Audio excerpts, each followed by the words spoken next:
So in the last session of behavior, we studied about basic introduction and understood how different organisms behave or respond to different kind of stimulus or stimuli. Now the thing is, when they're responding to something, they're accepting signals, that is stimulus, right? So the act of accepting or identifying a particular signal is the recognition, and to understand the signal and react to it is the part where cognition comes in. So these are two aspects of behavior where one talks about how sensory perception works around, and the other part talks about how experiences or learning behaves or functions out at a particular behavior and the response that is given out. So all the basic ideas of behavioral studies starts from this particular point of internal communication, that is of hormones.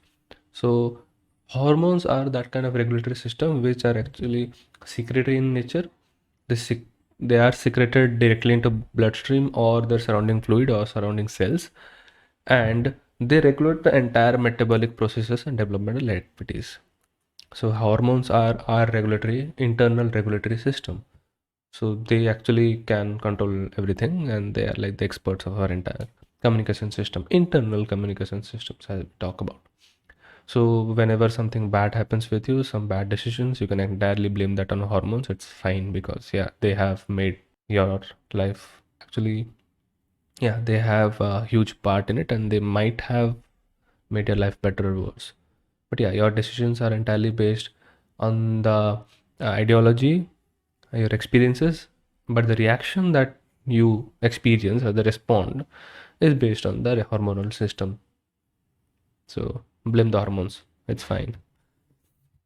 Okay, but they are based on different setups that it can be composed of peptides or proteins or steroids. So steroid proteins like testosterone, mostly reproductive systems have steroid hormones which directly interact with cells. Apart from that, peptides are usually small protein or peptide based hormones, and protein hormones are long chain hormones. Apart from that, hormones can be also dependent on where they are coming from and where they are signaling to. So they might be endocrine. Endocrine refers to systems which directly input to blood. Okay, so they are directly secreted to blood and discharged or secreted. Paracrine is secreted to nearby organ or nearby cells, nearby or paracrine next to it. Okay, and autocrine talks about signaling to its own receptor. So imagine a cell, okay, and there every cell has a receptor. Like whenever they accepts a hormone, they have a certain receptor. Okay, so the hormone binds to the receptor, forming a hormonal receptor complex. So the cell produces hormones, right? So if the cell's hormone is actually inducing its own receptor, then that is called autocrine. Okay, so that is what autocrine is all about, where the cell's hormone is regulating its own receptor. Okay, intracrine is internal, okay, cellular organization, where what happens is the receptor actually doesn't go out. What it does is it actually interacts with the receptor that is present in the nucleus. So the hormones or the secretory proteins or whatever are released, they actually induce the nuclear receptor, which actually forms a cascade of cellular metabolism. So these are a few proteins or few hormones which actually regulates the entire metabolic system. So these are receptors. These are, one is sending a signal or one is sending a hormone, another one is receiving it. So this is sort of communication that entirely regulates or maintains the metabolic processes in our body. Okay, now there might be different kind of hormones. There are multiple hormones as we talked about. So few hormones actually regulates the neural systems or cognitive systems associated with decisions and behavior.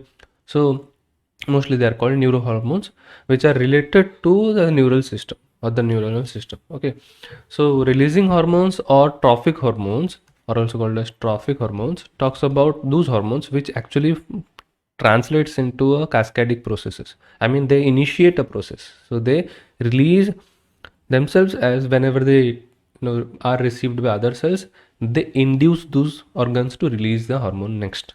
So thyrotropin releasing hormone will actually go on and release and initiate the process of thyroxine and parathyroxine and so on. And then corticotropic hormones. All of these examples are those type of hormones which actually start a process of initiation, which actually go and bind to the organ, which again releases the hormones. So neurohypophyseal hormones are those hormones which are released from the neurohypophyseal end of pituitary, and these are oxytocin, vasopressin. So all these hormones have differential functions which need to be understood. You can study that with an endocrinal aspect, but here we are just concerned about all these aspects of different hormones which are present in the neuronal and hormonal system. So these are important as because they translate your idea about how behavior is functioning, the response to a behavior is functioning inside the body. So where does the process entirely starts from? Okay. Then adrenomedullary processes, adrenomedullary hormones, which are produced from adrenomedullary regions of kidney, and they are epinephrine or adrenaline, noradrenaline, dopamine. Apart from that, enteric or gastric hormones are also regulatory hormones which entirely regulate the intestinal system. So these are major hormones that are present in mammalian body, usually in case of humans, but they are prominent towards the mammalian system, and similar kind of derivatives of hormones are also found in other organisms. So there are many kind of hormones, many different systems of hormones that are present in different organisms. So it is important to understand that these are not the only hormones, but to give an idea that there are many different aspects of hormone, different functions of hormone, and neurohormones are one part of it, which actually regulate and maintain the neuronal processes and the neuronal signals. Okay. Now coming to hormonal axes. Now hormonal axes are those cascadic processes. I mean, these are like different pituitary glands, adrenal glands, or different endocrinal glands which are actually linked together by a cascade of hormones. So they metabolize and regulate the entire body system, organ system, and these are the example of human hormonal axis, which have different functions. As you can see, it's about reproduction, metabolism, lactation, growth, stress, water balance, maturation. So all of these functions together to form a complex structure, or these are axes. I mean, all these happen in a cascadic manner, one after the other, one after the other. So they actually regulate the entire system. So I'm just giving an overview. It's not a detailed study of endocrinology, to give an idea that these are different parts of a hormonal system or internal communicative system. Now, all of these processes, all of these hormones form a internal communicative structure which gives out signals. Okay, signals are kind of changes or things that initiates a communicative system, right? So cellular signals talk about cellular metabolism cascade. I mean, you can talk about any kind of G-coupled receptor or hormonal receptor, immunoglobulin complexes. All these kind of uh, signals actually initiates a cellular metabolism process. So something triggered something, right? So these are signals. So the something that triggered a particular process is the signal. So it can be cellular, which actually initiates a cascade which regulates the follow up of hormones and can result in a particular behavior, right? So the behavior can be cellular, organelle, and can be an entire organism structuring to it, or it could be talking about entire group of organisms, population, community, and all and all and all. So yeah, so there are different parts of it, and this part concerns about the cellular metabolism cascade. Now there is intern cell communication, the two cells talking between each other. So there are two different kind of cells communicating with each other by inflow of antigen antibiotics responses, or it could be hormonal communicable cascade. So these are different kind of systems that actually functions in a human or entire system organ body that regulates the inflow and outflow of signals. So these signals initiates a physiological process, okay, or physiological changes that can be talk about growth, physiological growth that might happen, a change in organ system, and so on. So there are internal motion and movements as well. So motion of flow of blood, it might be flow of fluids, it might be flow of other systems of intestinal fluid, or it can be movement of food.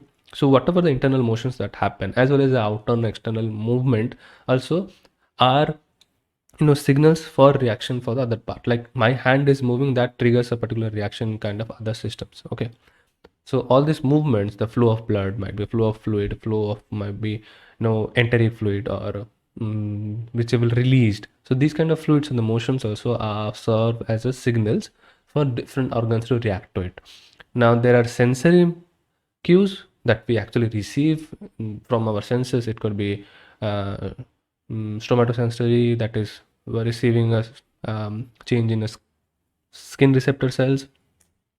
Okay, change in pressure, change in temperature, that we can feel through our skin, and then we can see things through our eyes, and all these kind of signals are received from a physiological point of aspects. Then there is environmental signals, which we actually perceive and react to it.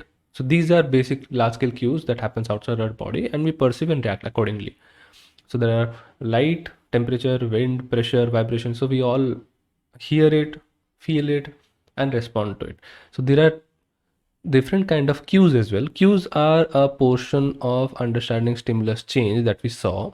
So we'll study that in detail in communication, but this is a part of understanding how a cascading thing or a process initiates from cellular level, goes to physiological changes with respect to the environmental changes that happened. Okay, so they are all interrelated, and understanding that one triggers the other thing and other thing triggers the other one. Okay.